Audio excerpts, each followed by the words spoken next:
To Politicos news express at prime time. నేను మీ రాణి నాయుడు. ఈ రోజు ఇప్పటి వరకు నా అప్డేట్స్ ఏంటో ఈ బులెటిన్లో చూద్దాం. గుజరాత్లోని అహ్మదాబాద్లో జరిగిన జూన్ 12వ తేదీన జరిగిన ఎయిర్ విమాన ప్రమాదం యావత్ దేశాన్ని కుదిపేసింది. ఈ విమాన ప్రమాదంలో 274 మంది ప్రాణాలు కోల్పోయారు. చాలా కుటుంబాల్లో విషాదాన్ని నింపిన అహ్మదాబాద్ విమాన ప్రమాదంపై తాజాగా ఏపీ వైద్యారోగ్య శాఖ మంత్రి సత్యకుమార్ యాదవ్ స్పందించారు. అహ్మదాబాద్ విమాన ప్రమాదంపై కేంద్ర పౌర విమానయాన శాఖ మంత్రి రామ్మోహన్ నాయుడిని రాజీనామా చేయాలనడం సరికాదని తెలిపారు.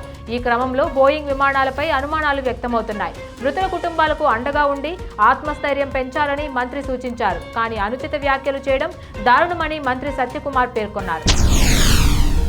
రాష్ట్రంలో అన్నదాతలు ఎదుర్కొంటున్న సమస్యలపై మరోసారి మాజీ CM YS Jaganmohan Reddy fire అయ్యారు.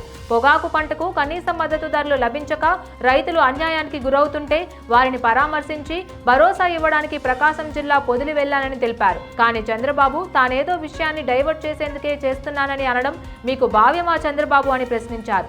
రైతులను పరామర్శించే కార్యక్రమానికి సంఘీభావంగా దాదాపు 40,000 మంది రైతులు ప్రజలు తరలివచ్చారని తెలిపారు. తాము వెళ్తున్న మార్గంలో 40 మంది టీడీపీ కార్యకర్తలను పెట్టి వారిని ఉసిగొల్పి రాళ్లు విసిరి గలాటా చేయించారని ఆరోపించారు. ప్రజలు రైతులు ఆ పన్నాగాన్ని అర్థం చేసుకుని అత్యంత సంయమనంతో వ్యవహరించారని ధ్వజమెత్తారు. తల్లికి వందనం పథకం కింద ఒక్క రోజులో విద్యార్థులకు 10,000 కోట్ల రూపాయలు లబ్ధి ఓ రికార్డు అని మంత్రి గొట్టిపాటి రవికుమార్ అన్నారు. పాఠశాలలు తెరిచిన రోజే పుస్తకాలు, నాణ్యమైన విద్యా కిట్ల పంపిణీకి శ్రీకారం చుట్టినట్లు వివరించారు. తల్లులకు చేకూర్చే లబ్ధి చూసి ఓర్వలేక ఈ పథకంపై వైసీపీ విషప్రచారం చేస్తోందని ఆయన మండిపడ్డారు. లోకేష్ విసిరిన సవాల్ స్వీకరించే ధైర్యం వైసీపీలో ఒక్కరికైనా ఉందా అని ప్రశ్నించారు. నిన్నటిదాకా మహిళలను వైసీపీ వాళ్ళు సైకోలు అని కించపరిచారని, ఇప్పుడు తల్లులు ఆనందంగా ఉండడం చూసి తట్టుకోలేకపోతున్నారని గొట్టిపాటి విమర్శించారు. విద్యార్థుల భవిష్యత్తు, టీచర్ల నియామకంపైనే కూటమి దృష్టి సారించిందని అన్నారు. ఫోన్ ట్యాపింగ్ కేసులో మా ప్రధాన నిందితుడు ఎస్ఐవి మాజీ ఓఎస్పీ ప్రభాకర్ రావు సిట్ ఎదుట మూడోసారి విచారణకు హాజరయ్యారు. అమెరికా నుంచి వచ్చిన తరువాత ఇప్పటికే ఆయన్ను సిట్ బృందాలు 2 సార్లు సుదీర్ఘంగా ప్రశ్నించాయి. ఇవాళ మూడోసారి విచారణకు పిలిచింది.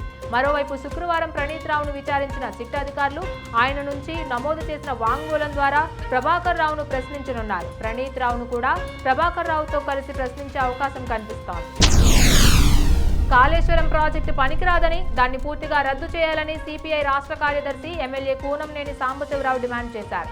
ప్రజాధనాన్ని ఇకపై కాళేశ్వరం కోసం ఖర్చు చేయొద్దన్నారు. కాళేశ్వరానికి అన్నీ నేనే అన్న కేసీఆర్ ఇప్పుడు సంబంధం లేదంటున్నారు. ఈ ప్రాజెక్టు నిర్మించాక 1 ఎకరాకు అదనంగా నీరు ఇవ్వలేదు. ఎల్లంపల్లి ద్వారానే పంటకు నీళ్లు అందుతున్నాయి. కేంద్ర ప్రభుత్వం మానవ హక్కులను ఉల్లంఘిస్తోంది. మావోయిస్టుల మృతదేహాలను చూసి కూడా కేంద్రం భయపడుతోంది. కేశవరావు మృతదేహాన్ని అప్పగించకపోవడం దారుణమని కూనంనేని అన్నారు. ప్రజా గాయకుడు గద్దర్ ఆలోచనలతో పాటు ఆయన సిద్ధాంతాలను ప్రజల్లోకి తీసుకువెళ్లేలా తెలంగాణ సర్కార్ మరో కీలక నిర్ణయం తీసుకుంది. ఈ మేరకు సికింద్రాబాద్లోని గద్దర్ ఫౌండేషన్ కు భాషా సాంస్కృతిక శాఖ 3 కోట్ల రూపాయల నిధులను మంజూరు చేసింది. ఈ మేరకు ప్రభుత్వ special chief secretary Jayesh Ranjan పాలనాపరమైన అనుమతులకు సంబంధించి అధికారిక ఉత్తర్వులు జారీ చేశారు. ప్రతి ఏటా జనవరి 31న గద్దర్ జయంతి, సంక్షేమ కార్యక్రమాలకు ఆ నిధులను వినియోగించనున్నారు. భారత వ్యోమగామి శుభాంశు శుక్లా అంతరిక్ష యాత్రకు సంబంధించిన కొత్త తేదీ ఖరారైంది. సాంకేతిక సమస్యలతో ఈ రోజస్ యాత్ర పలుమార్లు వాయిదా పడుతూ వచ్చిన సంగతి తెలిసిందే. తాజాగా ఇస్రో కొత్త తేదీని ప్రకటించింది. యాక్సియం 4 కింద మరో 3 ఆస్ట్రోనాట్లతో కలిసి శుభాంశు జూన్ 19న రోజస్ యాత్రకు బయలుదేరనున్నట్లు ఇస్రో తెలిపింది. ఈ నెల 11న ప్రయోగానికి ముందు రాకెట్లు లిక్విడ్ ఆక్సిజన్ లీక్ అవుతున్నట్లు అధికారులు గుర్తించిన సంగతి తెలిసిందే. ఈ సమస్యను విజయవంతంగా పరిష్కరించామని ఇస్రో వెల్లడించింది. ఈ నేపథ్యంలో కొత్త ప్రయోగ తేదీని ప్రకటించింది. అహ్మదాబాద్లోని ఎయిర్ ఇండియా విమానం కుప్పకూలిన ప్రాంతంలో సహాయక చర్యలు కొనసాగుతున్నాయి. అటు ప్రమాదానికి గల కారణాలను తెలుసుకునేందుకు దర్యాప్తు అధికారులు కూడా ఘటనా స్థలాన్ని పరిశీలిస్తున్నారు. ఈ క్రమంలోనే శనివారం శిథిలాలను తొలగిస్తుండగా విమానం వెనక భాగంలో మృతదేహాన్ని గుర్తించారు. దాదాపుగా విమానం మంటల్లో కాలిపోగా వెనక భాగం మాత్రం భవనంపై చిక్కుకుపోయింది. శనివారం వాటిని తొలగిస్తుండగా ఓ మృతదేహాన్ని రెస్క్యూ సిబ్బంది గుర్తించారు. అది విమానంలో డ్యూటీ చేసిన ఎయిర్ హోస్టెస్ లో ఒకరి మృతదేహమని అధికారులు వెల్లడించారు. ప్రిజన్ క్లబ్ వ్యవహారంలో సినీ నటి కల్పికపై ఇటీవల కేసు నమోదైన విషయం తెలిసిందే. తాజాగా ఆమెపై మరో కేసు నమోదైంది. ఇన్స్టా వేదికగా అసభ్య పదజాలంతో కల్పిక తనని దూషించిందని పేర్కొంటూ కీర్తన అనే బాధితురాలు తాజాగా హైదరాబాద్ సైబర్ క్రైమ్ పోలీసులను ఆశ్రయించారు. ఆన్లైన్ వేదికగా నటి వేధింపులకు పాల్పడుతుందని ఫిర్యాదు చేశారు. దీనికి సంబంధించి ఆధారాలను పోలీసులకు అందించారు. బాధితురాలి ఫిర్యాదు మేరకు పలు సెక్షన్ల కింద పోలీసులు కేసు నమోదు చేసి దర్యాప్తు చేస్తున్నారు. వరల్డ్ టెస్ట్ ఛాంపియన్షిప్ 2025 ఫైనల్ ప్రస్తుతం కొనసాగుతోంది. ఈ final match Australia versus south Africa మధ్య జరిగిన సంగతి తెలిసిందే.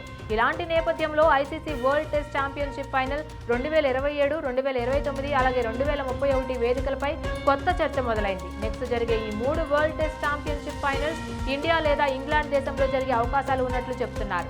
2025 ఫైనల్ మ్యాచ్ మాత్రం లండన్ అంటే ఇంగ్లాండ్లోనే జరుగుతోంది. 2027 ఫైనల్ మ్యాచ్ ఇండియాలోని అహ్మదాబాద్లో ఉన్న నరేంద్ర మోడీ స్టేడియంలో జరిగే అవకాశాలు స్పష్టంగా కనిపిస్తున్నాయి. ఆ తర్వాత 2029 ఫైనల్ మ్యాచ్ ఇంగ్లాండ్లో జరిగే అవకాశాలున్నాయి, లేదా ఇండియాలో మళ్లీ జరిగే ఛాన్స్ ఉందని జోరుగా ప్రచారం సాగుతోంది.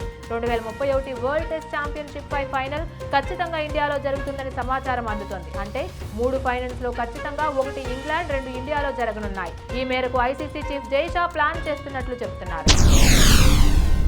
అమెజాన్ వ్యవస్థాపకుడు జెఫ్ బెజోస్ ప్రపంచ కుబేరుల జాబితాలో 2వ స్థానాన్ని కోల్పోయారు. ఆ స్థానాన్ని ఒరాకిల్ సహ వ్యవస్థాపకుడు లారీ ఎలిసన్ సొంతం చేసుకున్నారు. $243 బిలియన్ సంపదతో ఎలిసన్ 2వ ధనవంతుడిగా నిలిచారు. ఈ విషయాన్ని ఫోర్బ్స్ వరల్డ్ బిలియనీర్స్ జాబితాలో తెలిపింది. మేతో ముగిసిన త్రైమాసికంలో ఒరాకిల్ అంచనాలకు మించి ఆదాయం, లాభాలు సాధించింది. మెరుగైన వృద్ధిని సొంతం చేసుకుంది. దీంతో కంపెనీ షేర్లు పుంజుకున్నాయి. ఫోర్బ్స్ వరల్డ్ బిలియనీర్స్ జాబితా ప్రకారం బెజోస్ సంపద $228 billion, meta CEO mark Zuckerberg సంపద $239 బిలియన్ ఉంది. వీరిని అధిగమించి ఎలిసన్ 2వ స్థానం సొంతం చేసుకున్నారు. ఈ జాబితాలో టెస్లా అధినేత ఎలాన్ మస్క్ $407 బిలియన్ తో అగ్రస్థానంలో కొనసాగుతున్నారు. ఇవి ఇప్పటి వరకున్న అప్డేట్స్. ఇక మరిన్ని అప్డేట్స్ కోసం stay tune to Politicos media. Please subscribe to the channel and download the Politicos app from the links in the description.